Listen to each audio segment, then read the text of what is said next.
Glen Springs Tigers. Today is Thursday, March 23rd, 2023. And today we are following our yellow schedule for specials. Please stand for the Pledge of Allegiance. I pledge allegiance to the flag of the United States of America and to the republic for which it stands, one nation, under God, indivisible, with liberty and justice for all. My name is Mrs. Huerta. I'm a first grade teacher here at Glen Springs, and this is my first year here. And my name is Lucy Mojako. The character trait for the month of March is kindness. Do your little bit of good where you are. It's those little bits of good put together that overwhelm the world. Desmond Tutu. March is Women's History Month. Women's History Month aims to celebrate the contributions women have made to the United States and recognize the specific achievements women have made over the course of American history in a variety of fields. So each day this month, we will learn about a woman that made her mark in history. Today, we will learn about Ruth Bader Ginsburg. Ruth Bader Ginsburg was a justice of the U.S. Supreme Court who fought so that people would have equal protection under the law, no matter what their gender. Her own struggles with equality helped her fight for equal rights throughout her career. Ruth Bader Ginsburg faced many challenges to become a lawyer. In 1956, she was one of only 9 women at Harvard Law School out of 500 students. She and her female classmates were even banned from using one of the libraries on campus, but that didn't stop her from following her dream, which led her to become the first Jewish person and second woman to serve on the U.S. Supreme Court, the highest court in the country. Let's learn a little bit more about Ruth Bader Ginsburg. The Harvard Law School class of 1956 had 500 students. Only 9 of them were women, and only one of them was Ruth Bader Ginsburg. One evening, law school dean Erwin Griswold hosted a dinner for the women.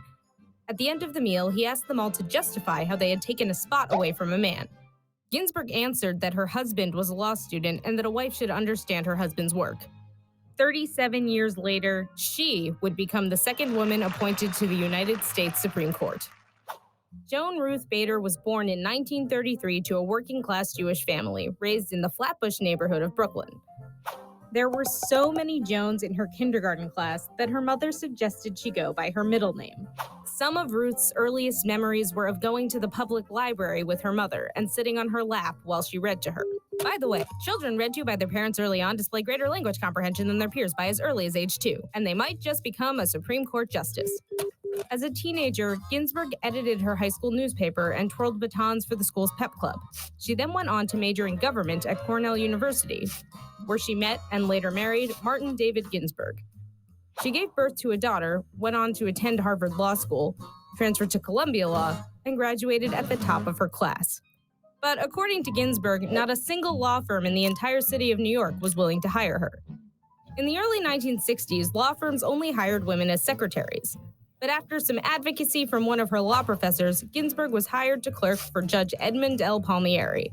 She then joined the Columbia Project on International Civil Procedure and went on to teach at Rutgers and Columbia, where she became the first tenured female faculty member in the school's history. She became heavily involved in women's rights, directing the women's rights projects of the American Civil Liberties Union during the 1970s and arguing several landmark gender discrimination cases in front of the U.S. Supreme Court. On June 14, 1993, RBG was nominated by President Clinton to be an Associate Justice of the United States Supreme Court and was confirmed less than 2 months later.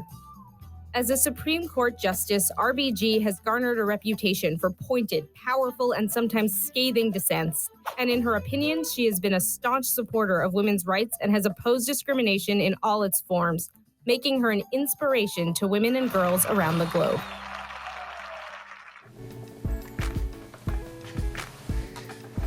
For lunch today, you have a choice of fish or chicken poppers with southern grits and cornbread poppers, cheese sticks and marinara, or cranberry fresh salad.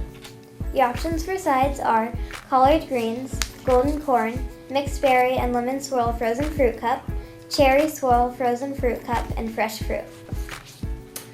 Happy birthday to no one! We hope you have a great day. A reminder from Coach. Morning Mile is on the back field from 7:15 to 7:35. If you would like to go to Morning Mile, be sure to go to breakfast first. See you out there.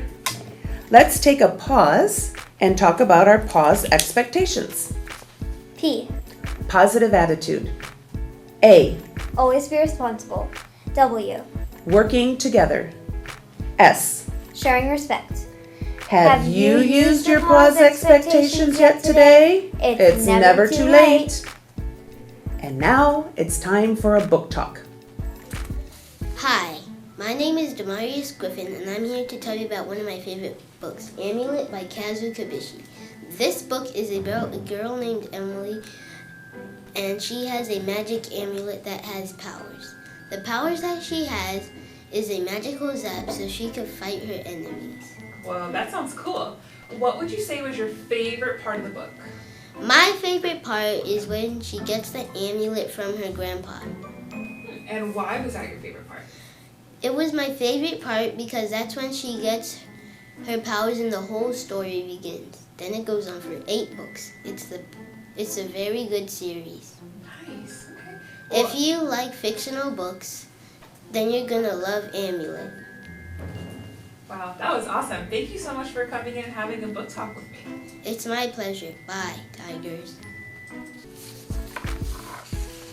Remember, Tigers, class pictures and personality portraits are happening today. So be sure to practice your best smile.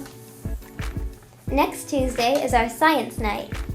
Next Tuesday, March 28th, we are having a science night for all Glen Springs students and their families. You do not want to miss this night of STEAM. We will be in the cafeteria from 6 o'clock until 7:30. And here is only some of what you can expect. You can learn your math skills with decks of cards. I will be hosting the booth that is creating art with glue and salt, and here's a little sample. We will be making and flying paper airplanes, racing balloon cars, robotics, plus creating and decorating your own spinning top. The Santa Fe Zoo will be there along with GRU, the U.S. Geological Society, and even a bug petting zoo. I don't know, I think I'll stay in my booth. Your adult can pre-order pizza and there will be soda and baked goods to buy. Don't miss it. And now for a joke of the day. I've always wanted to do this, pull the joke out of the jar. I get to read it? Ooh, it's a knock-knock joke. Okay. Knock-knock. Who's there? Broccoli. Broccoli who? Broccoli doesn't have a name, silly. All right, that's from Noah Magruder? I don't know what grade Noah's in. Thank you, Noah. If you would like to have your favorite joke featured on the morning announcements, please stop by the Media Center to submit your joke in writing to Miss Dew for consideration. Have a top-notch Thursday, Glen Springs Tigers. Bye.